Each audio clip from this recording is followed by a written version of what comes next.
Hello students, कैसे हैं आप सभी लोग। उम्मीद है आप लोग बहुत अच्छे होंगे। माय नेम इज आशीष गिरी। आज के इस वीडियो के अंदर हम एक नया टॉपिक स्टार्ट कर रहे हैं, न्यूक्लिक एसिड। हमने पिछली वीडियो के अंदर म्यूटेशन के टॉपिक को भी स्टार्ट किया था। इन दोनों टॉपिक्स को हम साथ साथ डिस्कस करेंगे। ये जो म्यूटेशन का टॉपिक है ये भी इंपॉर्टेंट है, और ये जो न्यूक्लिक एसिड का टॉपिक है, चाहे आप लाइफ साइंस के किसी भी एग्जामिनेशन पेपर में अपीयर हो रहे हैं, ये दोनों टॉपिक आपको एग्जाम पेपर में मिलेंगे। इनसे रिलेटेड फ्रिक्वेंटली क्वेश्चंस पूछे जाते हैं। अगर आप लोग बीएससी के स्टूडेंट हैं या एमएससी जूलॉजी या बॉटनी के स्टूडेंट हैं, सीएसआईआर नेट लाइफ साइंस की प्रिपरेशन कर रहे हैं या नीट एग्जाम की प्रिपरेशन कर रहे हैं, तो इन एग्जामिनेशन पेपर में भी आपको इनसे रिलेटेड क्वेश्चंस पूछे जाते हैं। तो ये टॉपिक इंपॉर्टेंट है, इसको मैं डिटेल में कवर करने वाला हूं। इसके सभी पार्ट्स 1 बाय 1 मैं अपलोड करने वाला हूं। स्टूडेंट्स, हेडिंग डाल लीजिए न्यूक्लिक एसिड पार्ट 1। पार्ट 1 के अंदर हम डिस्कस करेंगे न्यूक्लिक एसिड के बेसिक इंट्रोडक्शन के बारे में। उसके बाद स्टूडेंट हम डिस्कस करेंगे इससे रिलेटेड जितने भी इंपॉर्टेंट पॉइंट्स है जहां से एग्जाम पेपर में क्वेश्चंस पूछे जाते हैं उसके बारे में। आज आपको एक ब्रीफ आइडिया हो जाएगा कि न्यूक्लिक एसिड के बारे में हम क्यों पढ़ रहे हैं और इससे रिलेटेड एग्जाम पेपर में क्वेश्चंस कहां से पूछे जाते हैं। इसके बाद हम अपकमिंग वीडियोस के अंदर न्यूक्लिक एसिड के क्लासिफिकेशन को कवर करेंगे, न्यूक्लियोटाइड की डिटेल स्ट्रक्चर को स्टडी करेंगे। क्योंकि अगर आपको डीएनए या आरएनए के बारे में इंफॉर्मेशन चाहिए या उससे रिलेटेड क्वेश्चंस पूछे जाते हैं, तो आपको न्यूक्लियोटाइड के बेसिक स्ट्रक्चर का आइडिया होना चाहिए। इसके बारे में आपको इंफॉर्मेशन फाइंड आउट करना है, क्योंकि यही मोनोमर यूनिट है, राइट। इसके बाद हम न्यूक्लियोटाइड के फंक्शन को स्टडी करेंगे, पॉलीन्यूक्लियोटाइड के फीचर्स को डिस्कस करेंगे, torsion angle of nucleotide unit के बारे में पढ़ेंगे, आरएनए हाइड्रोलिसिस इन एल्केनिक सॉल्यूशन के बारे में पढ़ेंगे, टाइप्स ऑफ पॉलीन्यूक्लियोटाइड के बारे में पढ़ेंगे, या calculation of net charge and molecular mass in case of nucleic acid, इसको भी डिस्कस करेंगे। देन उसके बाद structure of polynucleotide, Chargaff rule, conformation of double standard DNA, triplex DNA या आरएनए सुपर कोइलिंग या आरएनए की स्ट्रक्चर एंड फंक्शन, यानी बहुत सारे ऐसे इंपॉर्टेंट टॉपिक है जिसको मैं अपकमिंग वीडियोस के अंदर कवर करूंगा और जहां से एग्जाम पेपर में क्वेश्चंस पूछे जाते हैं। कई सारे स्टूडेंट्स कहेंगे कि सर इतना डिटेल में पढ़ाने की क्या आवश्यकता है। आप पीवाईक्यूज उठाकर देखो, प्रीवियस ईयर के जो कितने भी क्वेश्चंस पेपर है उसे उठाकर देखो कि क्वेश्चंस कहां से पूछे जा रहे हैं, तो आपको पता चल जाएगा कि क्यों मैं इतने डिटेल में चीजों को पढ़ाने वाला हूं। अब हम स्टूडेंट सबसे पहले देखते हैं कि एक्चुअल में न्यूक्लिक एसिड क्या है। एक बेसिक इंट्रोडक्शन को कवर करते हैं। देखो स्टूडेंट्स, न्यूक्लिक एसिड को हम नॉर्मली पॉलीन्यूक्लियोटाइड के फॉर्म में डिस्क्राइब करते हैं, यानी ये एक पॉलीमर स्ट्रक्चर है। और जब भी बात आती है एक पॉलीमर स्ट्रक्चर की, तो डेफिनेटली हमारे माइंड में क्वेश्चन अराइज होता है कि इसका मोनोमर यूनिट क्या है। जैसे मैं एग्जाम्पल के रूप में आपको समझाता हूं, हमारा जो मकान है ये छोटी छोटी ब्रिक्स यानी ईंटों से मिलकर बना है। तो पूरा मकान को आप मान लीजिए ये एक पॉलीमर स्ट्रक्चर है, और इसकी जो छोटी छोटी ईंटें हैं जिनसे मिलकर ये पूरा मकान तैयार हुआ है, वो छोटी ईंट न्यूक्लियोटाइड है, राइट। तो यानी न्यूक्लियोटाइड एक मोनोमर यूनिट है जो कि आपस में कनेक्ट होकर के, किससे कनेक्ट होता है, फॉस्फोडाइएस्टर लिंकेज के द्वारा आपस में जुड़ करके एक पॉलीन्यूक्लियोटाइड चेन बना रहा है, एक मकान बना रहा है। तो अगर हमें मकान के बारे में इंफॉर्मेशन चाहिए तो हमें सबसे पहले ईंट के बारे में जानना होगा। अगर हम इसके बारे में इंफॉर्मेशन कलेक्ट करेंगे तो काफ़ी सारी इंफॉर्मेशन हमें मकान के बारे में गैदर हो सकेगी, उसके स्ट्रक्चर के बारे में हमें पता चल पाएगा। तो सबसे पहले हम न्यूक्लियोटाइड के स्ट्रक्चर को उसके डिटेल में डिस्कस करेंगे, इसके कंपोनेंट क्या है और उसके कंपोनेंट के फीचर्स क्या है, राइट। तो nucleic acid are a long chain polymers of nucleotide which are joint together. किसके द्वारा ये आपस में कनेक्टेड है, मीन्स ऑफ फॉस्फोडाइएस्टर लिंकेज के द्वारा। फॉस्फोडाइएस्टर बॉन्ड होता है जिससे ये कनेक्ट रहते हैं। इसे हम पॉलीमर ऑफ न्यूक्लियोटाइड्स कहते हैं, यानी कि या शॉर्ट फॉर्म में इसे हम पॉलीन्यूक्लियोटाइड्स के रूप में भी डिस्क्राइब करते हैं। Nucleic acid are informational macromolecules, ये एक मोस्ट इंपॉर्टेंट स्टेटमेंट है न्यूक्लिक एसिड के रिगार्डिंग, और इसे समझते हैं कि क्यों हम न्यूक्लिक एसिड को इंफॉर्मेशनल या मैक्रोमोलिक्यूल्स की कैटेगरी में प्लेस करते हैं। इसी तरह से प्रोटीन्स के बारे में भी कहा जाता है कि वो भी एक इंफॉर्मेशनल मैक्रोमोलिक्यूल है। तो ऐसा क्यों है? देखो, सबसे पहले जो बायोमोलिक्यूल है जिसके बारे में मैं ऑलरेडी डिस्क्राइब कर चुका हूं, बायोमोलिक्यूल्स को हम दो कैटेगरी में डिवाइड करते हैं जब हम स्टडी करते हैं। वहां पर हम देखते हैं कि बायोमोलिक्यूल्स दो प्रकार के हैं, एक मैक्रोमोलिक्यूल होता है, एक माइक्रोमोलिक्यूल होता है। मैक्रो जो मोलिक्यूल होते हैं स्टूडेंट्स, वहां पर हम देखते हैं उनका जो मोलिकुलर वेट होता है वो हाई होता है, यानी वो हाई मोलिकुलर वेट कंपाउंड होते हैं। अब जो ऐसे बायोमोलिक्यूल जो कि माइक्रोमोलिक्यूल की कैटेगरी में प्लेस किए गए हैं, उनका जो मोलिकुलर वेट है वो लो रहता है, कम रहता है। तो यदि हम न्यूक्लिक एसिड को एक बायोमोलिक्यूल के रूप में कंसीडर कर रहे हैं तो यहां पर क्वेश्चन ये आता है कि वो हाई मोलिकुलर वेट वाला कंपाउंड है या लो मोलिकुलर वेट वाला कंपाउंड है। तो न्यूक्लिक एसिड एक हाई मोलिकुलर वेट वाला कंपाउंड है, इसलिए इसे हमने प्लेस किया है मैक्रोमोलिक्यूल की कैटेगरी में। क्वेश्चन ये है कि इंफॉर्मेशनल क्यों कहा गया, इसे हम इंफॉर्मेशनल बायोमोलिक्यूल क्यों कहते हैं? क्योंकि स्टूडेंट्स न्यूक्लिक एसिड और प्रोटीन के केस में जो सीक्वेंस होता है उस सीक्वेंस के साथ सर्टेन इंफॉर्मेशन को हम कनेक्ट करते हैं, रिलेट करते हैं। इस वजह से जिसे हम आगे चल करके जब मैं प्रोटीन सिंथेसिस डिस्क्राइब करूंगा तो और भी अच्छे से ये चीजें समझ में आएंगी आपको। अभी आप लोग फॉर द टाइम बिंग इसको समझ लीजिए कि ये एक इंफॉर्मेशनल मैक्रोमोलिक्यूल है।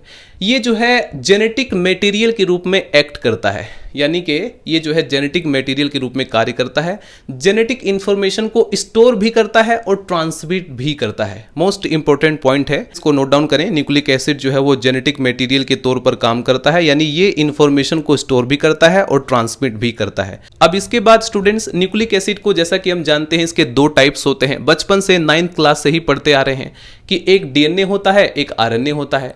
जो डीएनए है students, the primary genetic material in most organism. पृथ्वी पर जितने भी मोस्टली जो ऑर्गेनिज्म हैं उनके अंदर डीएनए ही एज ए जेनेटिक मटेरियल के तौर पे काम करता है। मोस्ट इंपॉर्टेंट इसलिए कहा गया है कि the primary genetic material in most organism.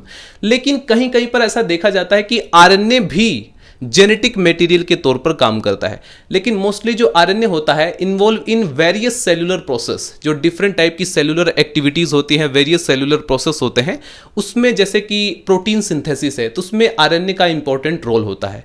एक बार मैं फिर से रिपीट कर देता हूं ताकि चीजें आप अच्छी तरह से अपने माइंड में रिटेन कर सकें।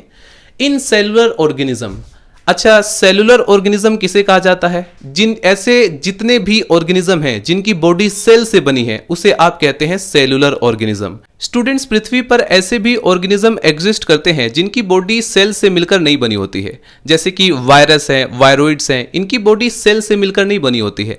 इनके अंदर भी जेनेटिक मटेरियल पाया जाता है और इनके अंदर जो जेनेटिक मटेरियल होता है, जैसे अगर मैं वायरस के एग्जांपल लूं तो वहां पर जेनेटिक मटेरियल के तौर पर डीएनए भी काम कर सकता है और आरएनए भी काम कर सकता है। तो यदि मान लीजिए किसी पर्टिकुलर केस में वायरस मेंशन किया जाता है तो आपको ये पॉइंट आउट करना पड़ेगा कि उस वायरस में जो जेनेटिक मटेरियल है वो आरएनए है या डीएनए है, क्योंकि वायरस के अंदर देखा जाता है कि कई बार वायरस के अंदर RNA as a genetic material के तौर पे काम कर रहा है और कई बार देखा जाता है कि डीएनए जो है वो जेनेटिक मटेरियल के तौर पे काम करता है।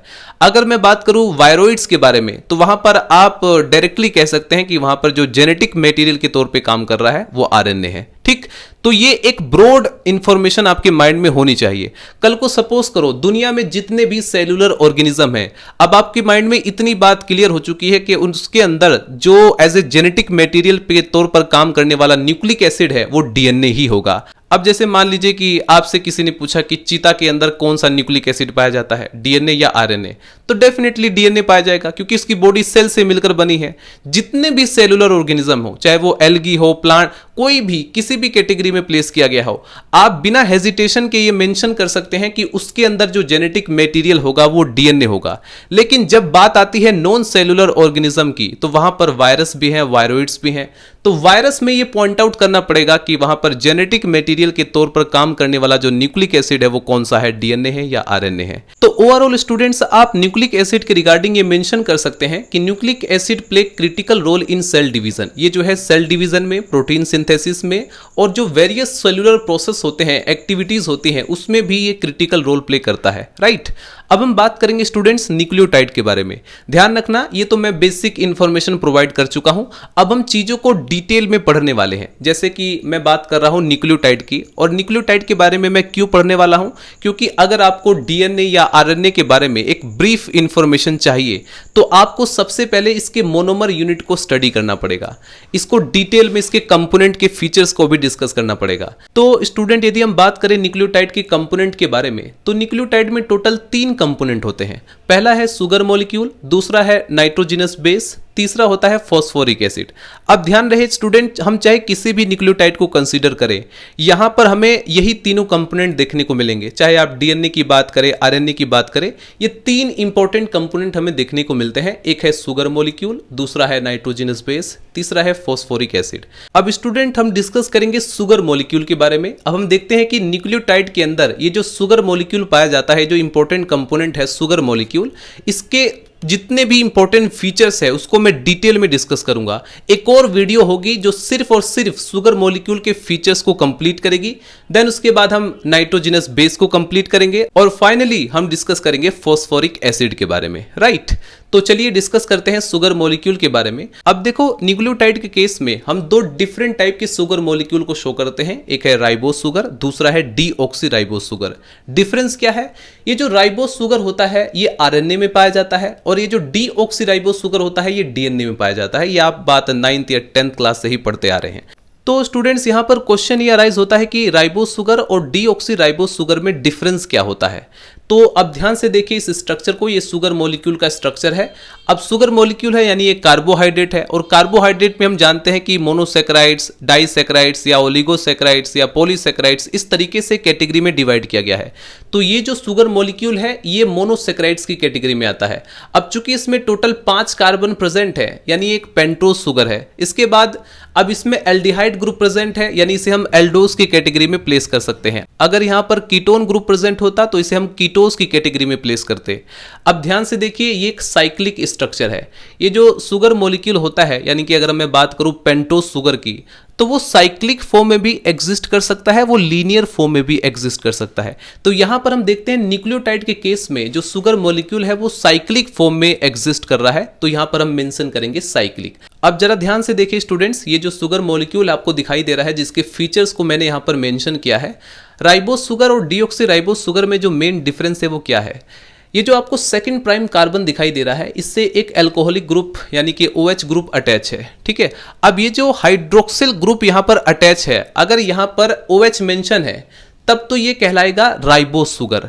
लेकिन अगर यहां पर मैं ऑक्सीजन को हटा दूं और सिर्फ H मेंशन करूं तो उसे हम कहेंगे डीऑक्सीराइबोस शुगर। डी का मतलब होता है निकलना। अपने माइंड में अगर आप याद रखना चाहते हैं तो अपने माइंड में रखें कि डी का मतलब होता है निकलना। जैसे कहीं पर किसी केमिस्ट्री के रिएक्शन में मेंशन किया गया है कि यहां पर हुआ है डी कार्बोक्सिलेशन, इट मींस कि कार्बोक्सिल ग्रुप वहां पर निकल गया। अब जैसे कोई कहता है नॉर्मली कि भाई मुझे डिहाइड्रेशन हो गया, इट मींस कि उसकी बॉडी से वाटर रिमूव हो गया, एलिमिनेट हो गया। तो डी का मतलब होता है किसी चीज का निकल जाना। तो यहां पर डीऑक्सीराइबोस शुगर मेंशन किया गया है, इट मींस आप समझ लीजिए ऑक्सीजन निकल गया, ठीक है। तो अगर यहां पर OH group, hydroxyl group present है तो वो होगा राइबोस शुगर। अगर यहां पर ऑक्सीजन नहीं है, सिर्फ हाइड्रोजन प्रेजेंट है, तो उसे आप मेंशन करेंगे डीऑक्सीराइबोस शुगर। ये एक मेन डिफरेंस है, लेकिन इसके अलावा और भी बहुत सारे डिफरेंसेस है जो कि आपको पता होने चाहिए। यहां पर तो मैंने कॉमन जो डिफरेंस होता है उसके बारे में बताया। तो स्टूडेंट्स, इस पर्टिकुलर पोजीशन पर डिफरेंसेस के कारण हम जो है दो डिफरेंट फॉर्म्स देखते हैं शुगर मॉलिक्यूल के, एक राइबोस शुगर और एक डीऑक्सीराइबोस शुगर। अब यहां पर हमने मेंशन किया है डीएनए में डीऑक्सीराइबोस शुगर। इसका मतलब क्या हुआ? इसका मतलब ये हुआ कि अगर कहीं पर डीएनए मॉलिक्यूल का फॉर्मेशन हो रहा है तो वहां पर न्यूक्लियोटाइड के अंदर जो शुगर मॉलिक्यूल पार्टिसिपेट करेगा वो होगा डीऑक्सीराइबोस शुगर। अब मैंने यहां पर राइबोस शुगर के आगे आरएनए मेंशन किया है, इट मींस कि अगर मान लीजिए आरएनए का रेप्लिकेशन हो रहा है, अगर आरएनए का फॉर्मेशन हो रहा है तो वहां पर जो न्यूक्लियोटाइड पार्टिसिपेट करेगा और उस न्यूक्लियोटाइड में भी जो शुगर मॉलिक्यूल कंपोनेंट जो पार्टिसिपेट करेगा वो होगा राइबोस शुगर। इतनी बात क्लियर हुई स्टूडेंट्स।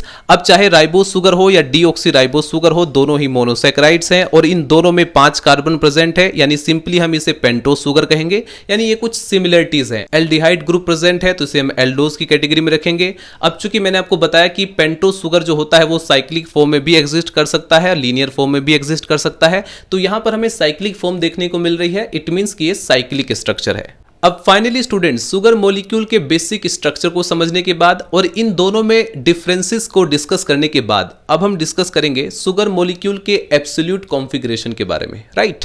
ये इंपॉर्टेंट है क्योंकि यहां से भी क्वेश्चंस पूछे जाते हैं। क्वेश्चंस देखो कहीं से भी बनाकर पूछे जा सकते हैं, इसलिए जरूरी है कि हम सभी चीजों के रिगार्डिंग अच्छे से इंफॉर्मेशन को कलेक्ट करें ताकि हम क्वेश्चंस को सोल्व कर सकें।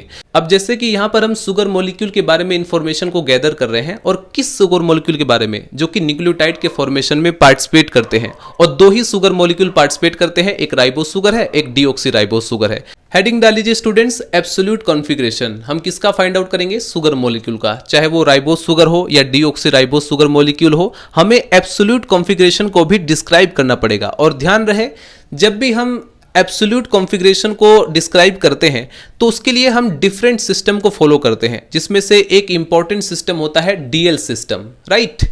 बाय डिफॉल्ट हम डीएल सिस्टम को ही फॉलो करते हैं और डीएल सिस्टम का उपयोग यदि हम करते हैं एब्सोल्यूट कॉन्फ़िगरेशन को फाइंड आउट करने के लिए, तो ग्लिसरल्डिहाइड एक ऐसा मॉलिक्यूल है जिसे रेफरेंस मॉलिक्यूल के रूप में हमें कंसीडर करना होता है। ठीक इसी प्रकार से जब हम अमाइनो एसिड के अंदर ये जो एब्सोल्यूट कॉन्फ़िगरेशन है उसे फाइंड आउट करते हैं, तो वहां पर भी स्टूडेंट्स हम ग्लिसरल्डिहाइड मॉलिक्यूल को एक रेफरेंस मॉलिक्यूल के रूप में कंसीडर करते हैं। मेरे प्यारे दोस्तों, अब मैं थोड़ी सी इंफॉर्मेशन आपको ग्लिसरल्डिहाइड के बारे में मेंशन कर देता हूं, उसके बाद मैं इस शुगर मॉलिक्यूल के एब्सोल्यूट कॉन्फ़िगरेशन को डिफाइन करूंगा, ठीक है। सबसे पहले ग्लिसरल्डिहाइड से रिलेटेड जो इंपॉर्टेंट इंफॉर्मेशन है इसको कलेक्ट कीजिए। अब देखिए स्टूडेंट्स, ये है ग्लिसरल्डिहाइड मॉलिक्यूल की स्ट्रक्चर, जिसमें आप ध्यान से देख सकते हैं फंक्शनल ग्रुप के रूप में यहां पर एल्डिहाइड ग्रुप है और ये कार्बोहाइड्रेट की कैटेगरी को बिलोंग करता है और कार्बोहाइड्रेट में भी ये एक मोनोसेकेराइड है, ठीक है। टोटल 3 कार्बन है और जो फर्स्ट कार्बन है यहां पर एल्डिहाइड ग्रुप के रूप में प्रेजेंट है। और जब भी आप नोमेनक्लेचर करते हैं या नंबरिंग करते हैं तो फंक्शनल ग्रुप को आप फर्स्ट प्रायोरिटी देते हैं। ये केमिस्ट्री के अंदर मैं आपको ऑलरेडी बता चुका हूं। तो ये फर्स्ट कार्बन है, ये सेकंड कार्बन है, ये थर्ड कार्बन है। सेकंड कार्बन को अगर आप ध्यान से देखें तो इस पे 4 डिफरेंट ग्रुप प्रेजेंट है। एक तरफ हाइड्रोक्सिल ग्रुप है, एल्डिहाइड ग्रुप है, यानी 4 डिफरेंट एटम या ग्रुप अगर प्रेजेंट होता है तो ऐसे कार्बन को हम कायरल कार्बन कहते हैं, एसिमेट्रिक कार्बन कहते हैं, राइट।